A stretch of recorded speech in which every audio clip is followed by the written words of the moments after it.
Fiakaran'ny vidim-pianana Solanjiro sy rano. Ifamtoana amin'ireo mpanjifa itsy atambarin'Andriana ireo mpiaron'ny mpanjifa. Vontovorona, raikitra ny Sakoroka.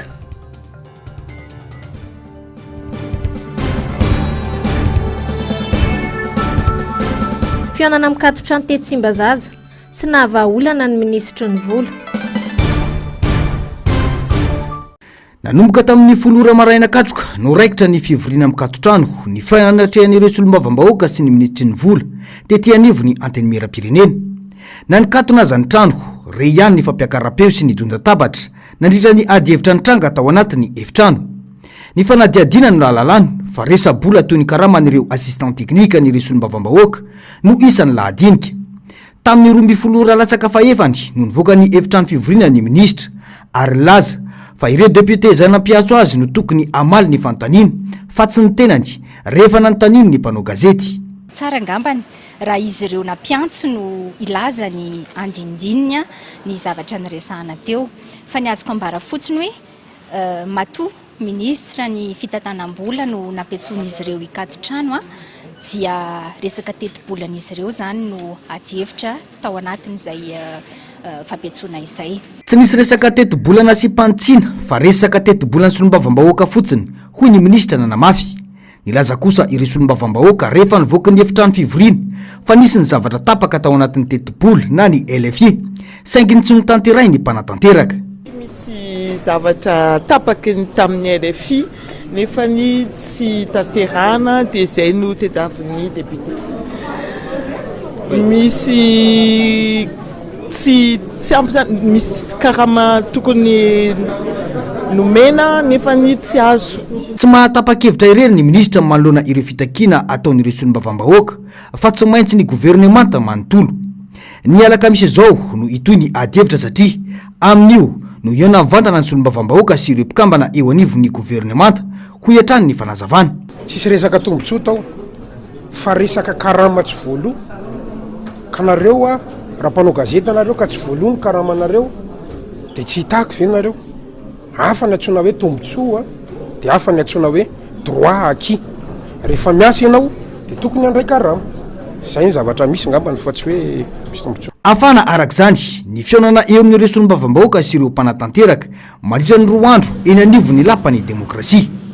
Anampitosika ny fahatezerany ampahany amin'ireo solombavambahoaka manoloana ny fiainam-bahoaka amin'izao mantsy ny olana manjo ny solombavambahoaka amin'ny resaka karaman'ireo assistant teknika andrasana ny toingy.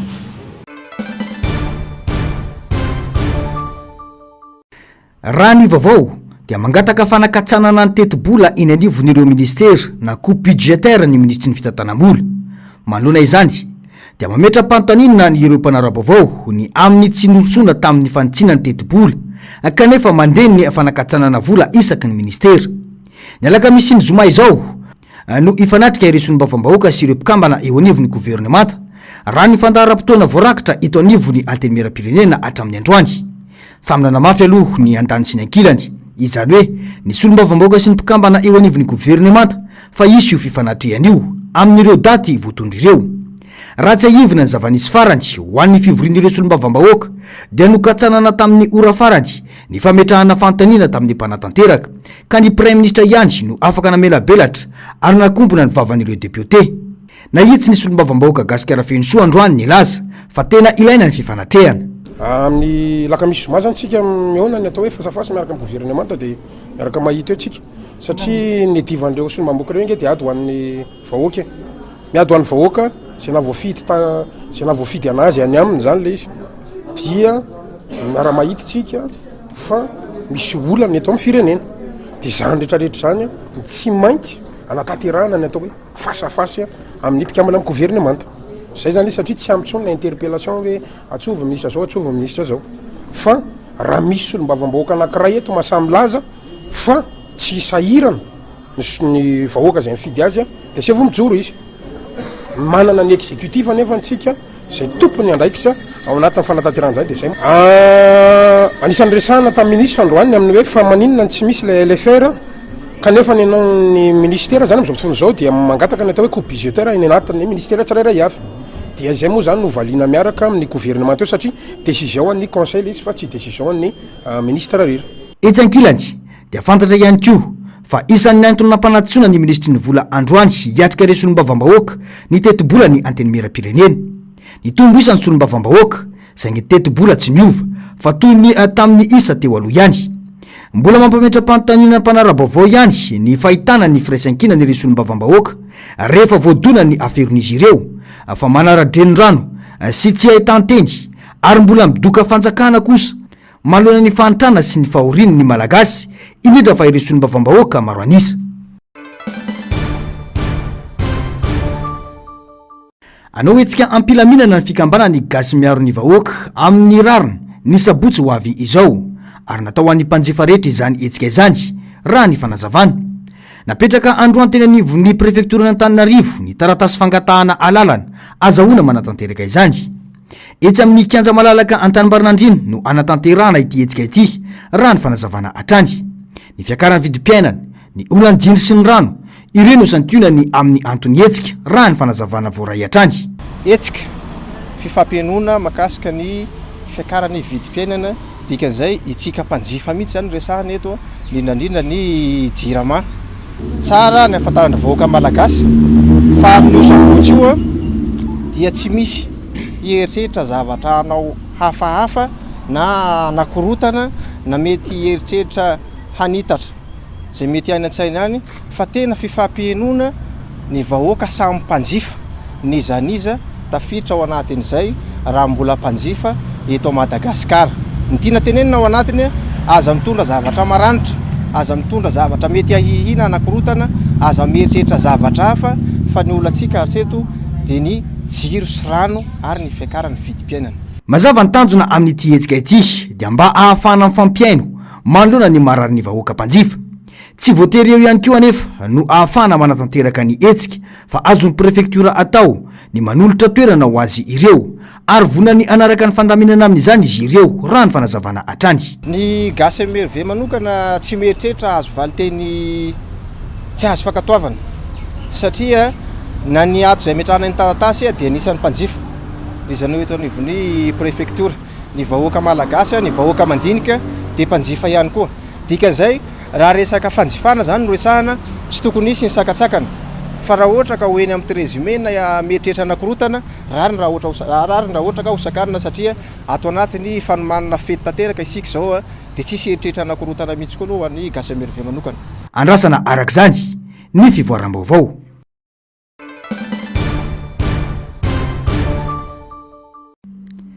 Tsy manana olana jiro eto Lagnaro fa eo an-tampon-tanàna ihany no misy olana hoy ny solombavam-bahoaka voafito amin'ity distrika ity androany. Raha ny fantatra manko dia ny orinasa QMM no mamatsy herinaratra ity distrika ity.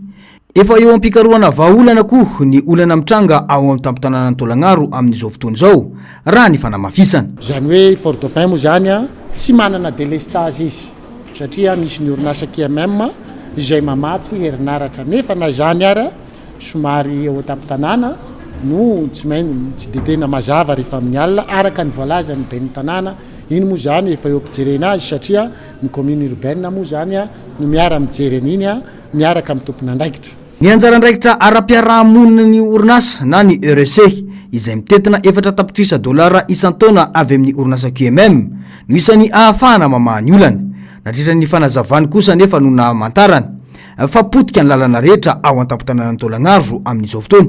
Manana olana Fort Dauphin amin'ny resaka lalana eo tampon-tanàna tratra ireny cyclone reny eo an-tampon-tanàna mihitsy ireny 13 izay tapaka hatramin'izao dia iny moa zany eo ihany koa anankiroa mihitsy ny lalana. Fanapahan-kevitra no raisy ny fikambanan'ireo tantsaha any amin'ity distrika ity kosa ny aingan'ny filana fototra avy amin'izy ireo amin'ny alalan'ny tamberina andraikitra ataony orinasa QMM.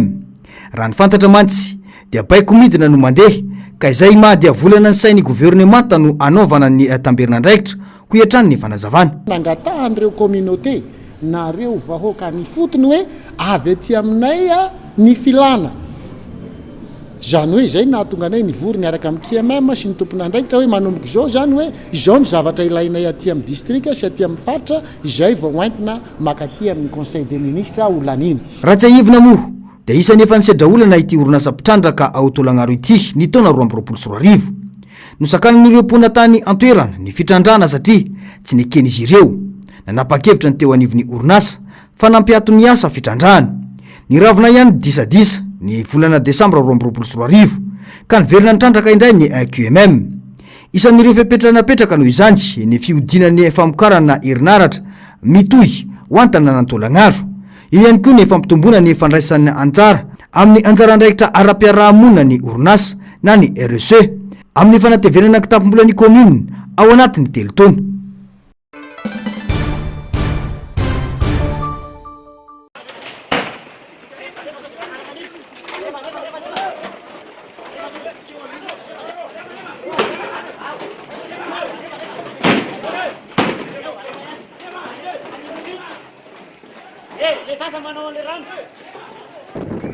Vomarambe tokony tamin'ny 5 ora sasany dia efa raikitra ny fitokonan'ireo mpianatry ny sekoly ambony polyteknika ety Vontovorona. Jiro sy rano tapaka lava no anton'izao hetsika izao. Velona ny sakandalana sy ny fandorana kodiarana teny afovoany arabe. Tsy afaka nanao ny asa fanaony andavanandro ireo mponina manodidina ety. Tsy rary nitsony zavatra iainany hoy ireo mpianatra anka tonga amin'izao dingan'izao izy ireo raha ny fanazavana. Indimy isanandro raha kely no tapaka ny jiro hoy izy ireo. Torak'izany ihany koa ny rano ary rano fangaro amin'ny maloto no sotroiny rehefa mba mandeha izany. Indimy isanandro ny jiro ny tapaka izy maraina injo, tapaka izy hariva injo, tapaka izy amin'ny alina indray ary tsy miverina raha tsy maraina ny andro. Rehefa vao maraina ny andro dia tapaka injay ny jiro. Zany hoe tsisy jiro mihitsy zany aty amin'ny polyteknika amin'izao fotoana izao. Nefa izay mpianatra polyteknisianina aty amin'ny anjery manontoro aty Vontovorona dia miankina amin'ny jiro ny fiainanay. Mahandro sakafo izay tompoko dia amin'ny jiro. Raha tsisy jiro izay dia tsy misakafo. Eo koa nefa ny rano. Ny rehefa tapaka ny jiro dia tapaka koa ny rano. Zany hoe tsisy rano aty amin'ny polyteknika amin'izao.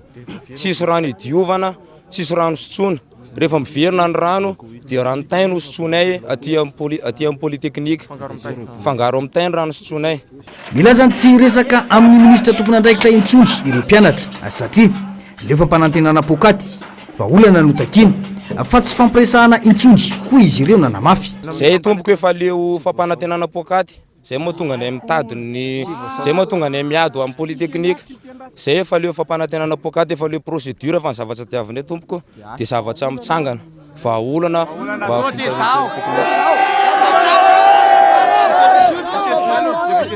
nampanantenanay izy hoe anamboatra ny WC sy ny dosy aty aminay satria efa tena ratsy. Raha nareo no mitsofoka ao amin'ny WC an'ny polyteknika aty isako mibloka dia efa mitete mitondra elo mivoaka ao amin'ny WC maloto. Ankoatra ny jiro sy ny rano dia io ihany koa ny faratsiny fototrafitrasa ipetrahan'izy ireo. Misy foana ny fitakiana ho fanatsarana izany ataon'ireo mpianatra isan-taona. Saingy mijanona ho fampanantenana hatrany ny valin'izany hatreto hoy ny fanamafisana. Ny fototrafitrasa tompoko dia tena efa potika. Hatreto mbola tsisy. Isan-taona izay mpianatra, isan-taona izay mpianatra dia mandofa trano 7 sy ray isako mpianatra. Zany hoe fitambaran'ny vola lohanay zany isan-taona 70 tapitrisa. 70 tapitrisa. Makaiza tompoko io vola io tsisy retour aty aminay mpianatra. Tsisy retour, tsisy ninine. Sécurité zéro tsisy. Santatra ambavarano ny fitakiana androany. Itony hetsika hoy ireo mpianatra mandra-pisiny vaolana mivaingana. Tsy misy voasambotra na denisa aza ny fifandonana teo amin'ireo mpitandro ny filaminana izay niantra na tety an-toerana izay nandefa bomba mandalatra dranomaso na naparitahana ireo mpianatra. Tsy nisy ihany koa ny naratra fa kosa nisy ny famaizana kasipoin sy tsena tety. Andrasana ny fivoaram-baovao.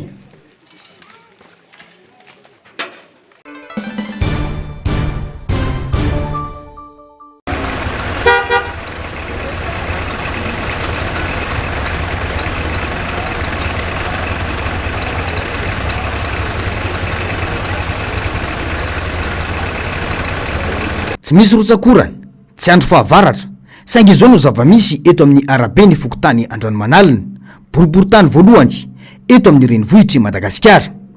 Manainga zipo na hatreny amin'ny trottoir aza. Fofona mantsina no rivotra iainana. Izao zava-misy izao no natao fitaovana nambabona ny fon'ireo mponina tetỳ amin'ity fokotany ity tamin'ny fotoana ny fampelezan-kevitra fa rehefa azon'ireo olombofidy ny seza dia lalovan'ny SMA fotsiny ho ireo mponina. Tena raharaha ny rivotra iananeto ateraky io rano io satria mazava be fa rano maloto ho ihany ireo mponina. Manatena zany ny olona fa mba hisy fivoarana nefany a vao vita ny fifidianana dia zao indray ny zava-misy zao foana ny ainanay zany zao foana ny ainanay na ny sakafo hohaninay ary angefa raha tapatsinay ho izy ny fitenenana betsaka e satria zao ny zava-misy ko izy ny hidinay vidy etany eo zay nefa tsy manana fidiram-bola afa-tsy eto dia zany ny rivotra ainanay aty mandaly be da be fa mijery ny solution tsy misy e be da be mandalo eo. Tsisy manao izany io samy vara mandaly dia lasa zany ny rivotra iainanay aty zany. Mbola misy mpitatana ve ny tanàna manoloana ny olana mitranga tahaka izao ho iatrany ireo mponina nametra-panontaniana. Rehefa mafana ny fitarainam-bahoaka vao misy manadio ety saingy amin'ny sisin'izay diovina ihany no apetraka ny fako anika ko hoan'ny rano ka miverina ao anaty tatatra ihany avy eo hoy ny fanazavana.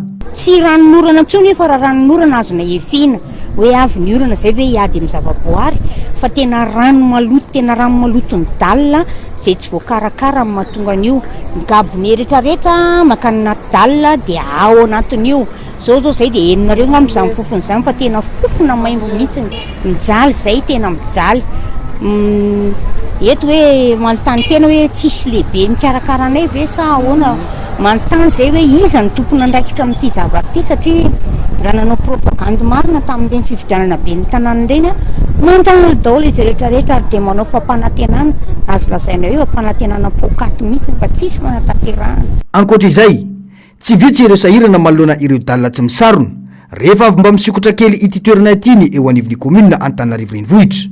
Raha ny fahitana azy dia asa zara fa vita no atao ka antony mahatonga izao rano be mamofona sy mantsina mameno arabe ato anatin'ny vanim-potoanan'ny ririnina izao.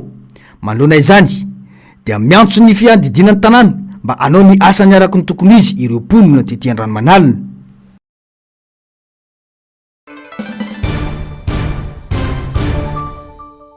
Fianakaviana iray mpivarotra charbon na arina fandrehatra ety Anosipatra no niarana fandrodanana trano androany. Raha ny fanadiadiana dia voalaza fa manalokaloka ny trano fonenana olona akaiky nyity trano ity ary tsy ara-dalàna ny fanorenana ka tonga amin'izao fandravana izao. Trano sy tany no novidiny ireto fianakaviana ireto tamin'ny fotoan'androny ka ny fanavoazana izany no ny mason'izy ireo.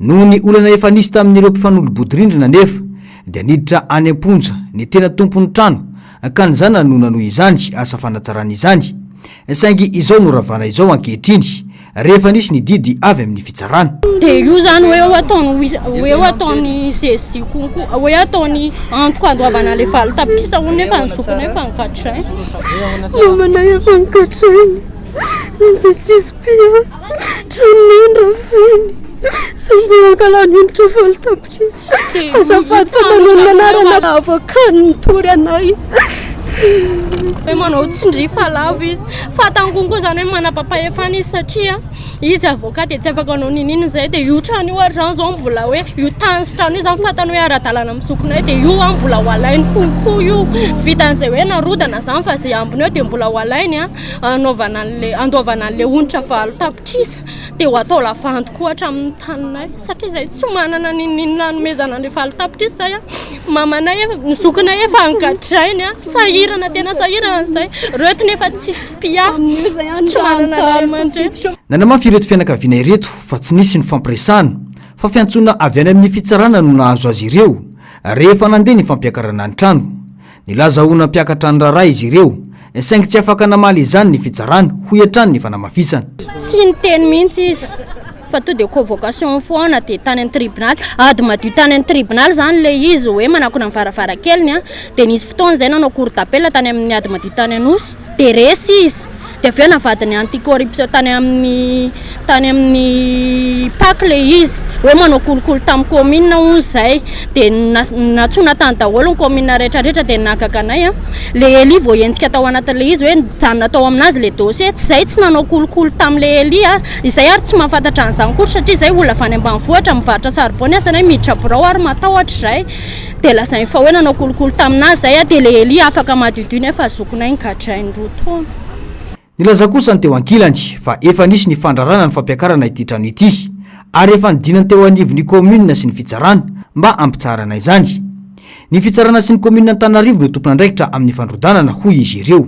Dia rehefa nandeha ny teo anivon'ny commune ny moa ny fandraisana andraikitra teo anivon'ny commune dia mbola nanohy ny asa foana ry zareo. Dia rehefa nanohy ny asa foana ry zareo dia tonga hatramin'ny fanatsaharana ny asa zay tsy nitaterahany fa nitohizana foana zay fanatsaharana ny asa zay zany. Dia nisy moa ny raharaham-pitsarana satria tsy nanohy foana zany zareo dia nisy ny raharaham-pitsarana zay nampidirina teny anivon'ny fitsarana zay nandidin'ny fitsarana ny fanesorana mifandrodanana ny trano zay miorina tsy ara-dalàna io.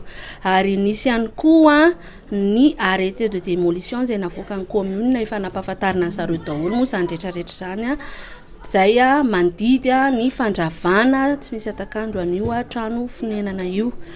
Nisy ihany koa raha tao anatin'ity rehetrarehetra ity zay nanaovan'le olona tao osoka marobe teny amin'ny fitsarana ary zay indrindra ny antony nahatonga n'le olona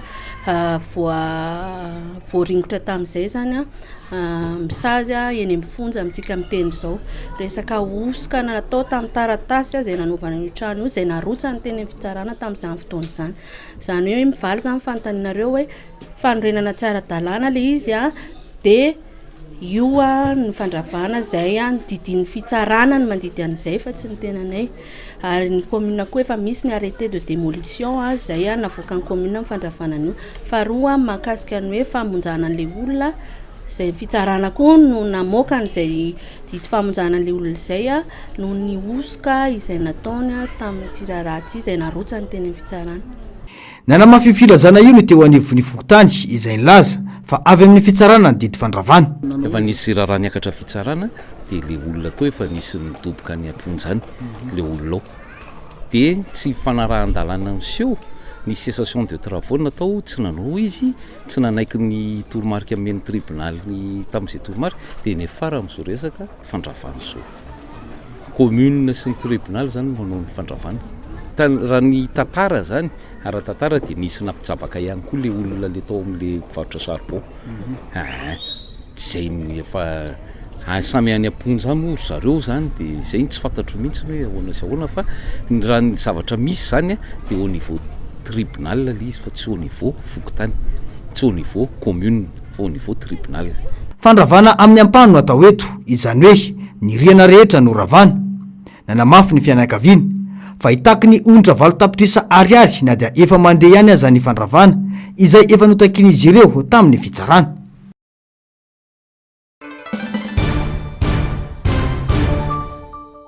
Mitarainy ireo mpanamory fiaramanidina satria mety hitera-doza ny fampiasana ireo lazaira-maitso izay be mpivarotra sy be mpampiasa amin'izao ankatoko ny fetin'ny fahaleovantena izao. Velotaraina ny mpanamory fiaramanidina iray noho ny fitsolotsolovana azy ireo tamin'ny lazaira-maitso mandritra ny fandehanana eny abakabaka teo amin'ny dingana fiangana izay fantatra fa saripady amin'ny sidina. Nanamafy hatrany moa ireo mpanamory fiaramanidina fa rajambeny amin'ireny lazaira-maitso ireny dia mety hitera-doza sy ampienjera fiaramanidina raha ny fanazavana hatrany. Raha ny fantatra ihany koa dia voarara ny fampiasana ny lazaira-maitso eny amin'ny manodidina serana ny mpiaramanidina isorohana ny loza mety aterany. Tokony mandray fepetra entitra ny fanjakana toy ny fandrarana ny fampiasana lazaira manana tanjaka mahery tahaka ireny lazaira-maitso ireny. Tsara hatrany mahafantatra fa anisan'ny loza mitatao ho an'ny fahasalamana indrindra ho an'ny ankizy ny lazaira-maitso raha tsy teny fotsiny ny aretin'ny maso toy ny brûlure rétinienne satria na segodra vitsy izany dia miteraka fiainan'ny fahitana na fahajambenana avy hatrany ary mety tsy afaka tsaboana intsony raha ny fanamarinan'ireo mpitsabo. Mpianatra efatra amby roapolo ao Mahajanga no nisitraka vatim-pianarana teny anglisy antsoina koa hoe English Access Micro Scholarship. Notolorana mari-pakasitrahana omaly anamariana ny fahavitana izy ireo ny fianarana teny anglisy sy ny fiofanana ho fampivoarana ny tena manokana izay naharitra 2 taona ireo mpianatra ireo. Manome fampianarana teny anglisy fiofanana olom-pirenena izao tontolo izao ho an'ireo mpianatra nisongadina eny amin'ny lycée Ny fandaharana asa English Access Microscholarship izay vatsian'ny Departemanta-Panjakana Amerikanina vola ary tanterahan'ny fikambanana Saint Gabriel Mizara. Nianatra teny anglisy ary nandray anjara tamin'ny asa sosialy sy hetsika ara-kolontsaina nandritra ny roa taona ireo mpianatra voafantina amin'ny lycée Panjakana Sisekoly tsy miankina ao Mahajanga ireo. Isan-kerinandro no nanaovana izany ary ivelan'ny ora fianarana. Tanjona amin'izany ny anatsarana ny fahaizany teny anglisy sy namantaran'ny bebe kokoa ny kolontsaina amerikanina sy ny soatoavana demokratika ary ny velarany anaty kolontsaina maro lafy. Nanamafisan'ireo mpianatra ny fahaiza-mitarika sy fahaiza-manao arak'asa ary nanamafisan'ny fahatokisan-tenany mba hampitombo ireo safidiny eo amin'ny sehatry ny asa sy ny fianarana ity vatsim-pianarana ity. Manatevin-daharana ireo malagasy 100 mahery sy ireo mpianatra 2 hetsy mahery maneran-tany nisitraka ny vatsim-pianarana English Access Microscholarship nanomboka ny taona 2014 ireto mpianatra veto Mahajanga ireto. Manantitra hatrany ny fahavononana anohana ny sehatry ny fanabeazana sy ny fivoaran'ny tanora malagasy ny masoivo Amerikanina eto amintsika. Porofon'ny fiara-miasa eo amin'ny États-Unis sy Madagasikara ny fandaharana asa English Access Microscholarship izay fiara-misalahy ho amin'ny ho avy ombonana tsaratsara kokoa. Raha ny fanazavana dia mbola itony fiara-miasa amin'ny masoivo Amerikanina hanohanana hatrany ny vinandreo mpianatra malagasy.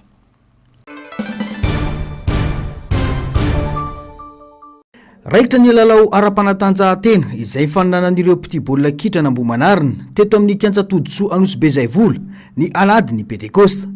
Omby lehibe roa sy ondry 5 no natolotra tamin'ireo lalao famaranana rehetra. Nilaza ny solombavam-baoaka Toditsoa Andriamampandry fa tanjona amin'izao hetsika ara-panatanjahantena izao ny fanabeazana ireo tanora satria sady mampiala voly no manamafy orona ny firaisan-kina ho an'ny samy zanaka Ambohimanarina.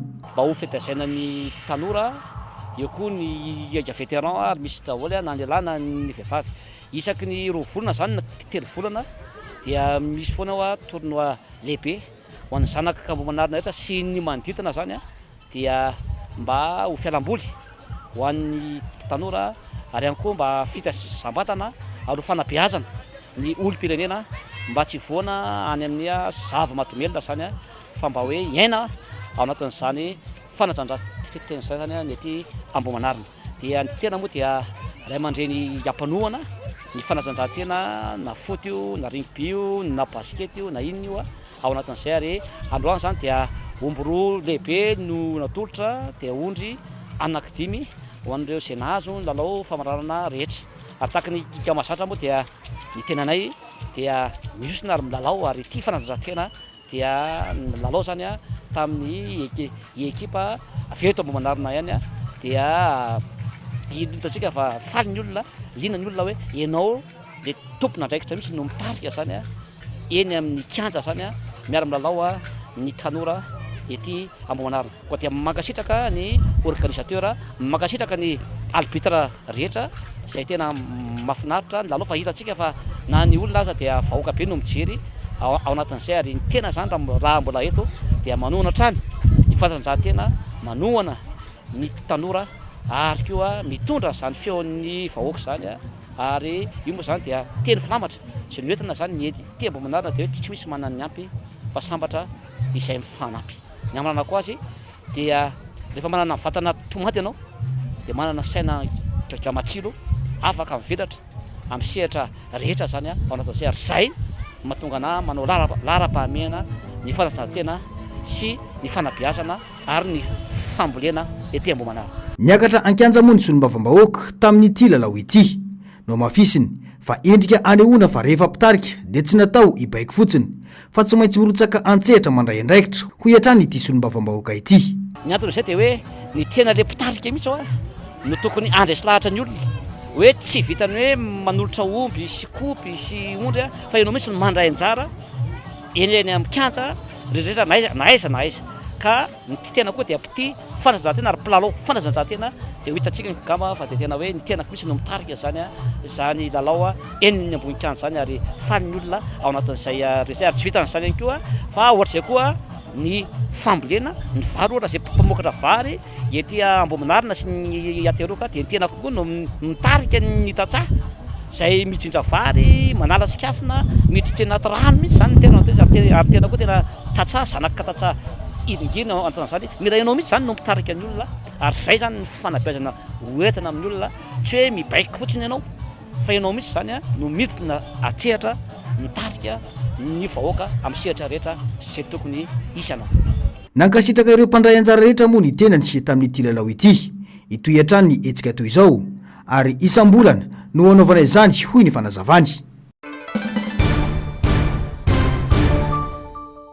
Andro fahaefatra amin'ny etsim-panoherana ny fandroana ireo mpifindra monina ny tsy ara-dalàna androany. Fanjakana maro any Etazonia no ahitana izany etsika izany, ka isan'ny lehibe indrindra ny ao Kalifornia, fanjakana lehibe faharoa any Etazonia. Mienjana ny tady eo amin'ny fanjakana federaly sy ireo fanjakana demokrata. Milaza andefa miaramila 2 arivo fanampiny avy amin'ny garda nasional miampy marina fitonjato i Donald Trump mba hampandry fahalemana ny ao Kalifornia.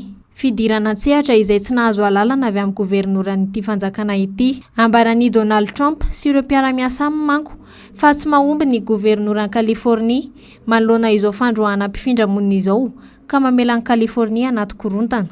Tsy maintsy niditra ny tenako, hoy Donald Trump, mba hametrahana ny lalàna sy ny filaminana. Etsy ankilany, mitondra izao raharaha izao eo anatrehan'ny fitsarana ny governora Gavin Newsom sy ny mpampanohy lalàna lefitra satria fanitsakitsahana ny lalam-panorenana Amerikanina ny fampidirana tsy nahazoana lalàna avy amin'ny garda nasional amin'ny raharaha toy izao, hoy ny fanazavana. Sokajian'i Newsom ho faniriana adala na fantasma ana filoham-panao adidi-jadona izao ataon'ny Trump izao. Nandrahona ny sambotra ity governora ity moa ny mpanolontsaina Donald Trump momba ny fifindra-monina. Tongava raha sa hisambotra hoy ny governora Newsom manamaly. Hatramin'ny taona 2017 dia ity no etsika mafy indrindra atao Los Angeles. Raha ny fantatra dia inefatra amin'ny 20 izao no nametraka fitoriana momba ny fitantanana Trump ny governoran'i California taorian'ny fiverenan'i Donald Trump teo amin'ny fitondrana any Etazonia. Hatreto raha ny vaovao ihany dia olona 80 hafa no voasambotra tao California, olona 3 hafa naratra, 80 hafa koa no samborina tany amin'ny fanjakana hafa.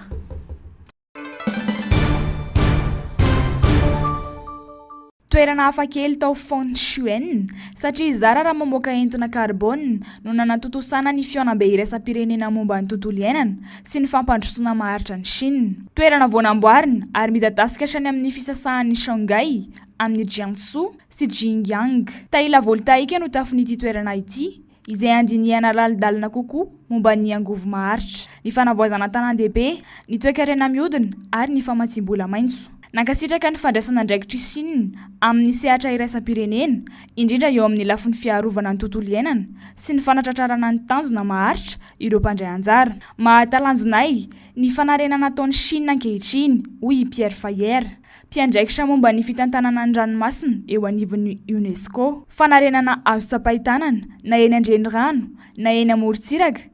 Niara-ny salana ny governemanta-paritany na ny fanjakana fohy be ka azo ambara fa ho tratra ny tanjona amin'ny neutralité carbone amin'ny taona 2040. Rehefa manatsara ny tontolo iainana dia manatsara ny fiainan'ny vahoaka andavanandro sy ny fivelomany ihany koa, hoy ny fanahion-kevitra. Ankehitriny, mitana ny laharana voalohan'ny maneran-tany amin'ny famokarana angovo madio sy vy maitso ary ny tsena amin'ny fifanankalozana amin'ny fahafahana hamoaka entona carbone i Chine. Tamin'ny taona 2024 ohatra dia angovo azo avoazina 450 isanjaton'ireo herinaratra napetraka manerana ny firenena. Ny tanany laharana voalohany nandritry ny 10 taona misesy koa i Chine ho an'ireo fiara mandeha amin'ny alalan'ny angovo vaovao na amin'ny famokarana na amin'ny fivarotana. Manamarika ny fandrosoana avolenta sy kalitao Chine ny fitombona ara-angovo izay lasa fototra iray lehibe amin'ny paikadin'ny firenena amin'izao vanim-potoana vaovao itiavana izao.